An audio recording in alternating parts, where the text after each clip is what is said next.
If you've studied business or worked in supply chain or operations, there's no doubt that you have probably heard of the term material requirements planning. This course is the essentials of MRP. That's right, in this course we will cover everything that you need to know to not only function using MRP, but also understand what the system is doing and use it like the powerful tool it is.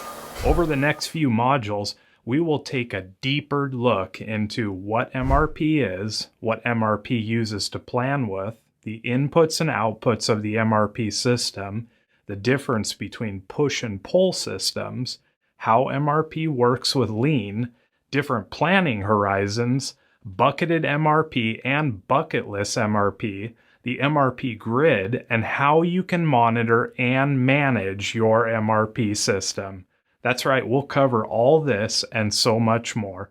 By the end of this essential course, you will be primed and ready to use MRP.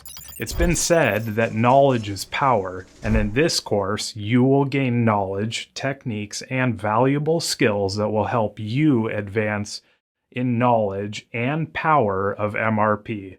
With this in mind, let's get started, and we'll see you in the next module.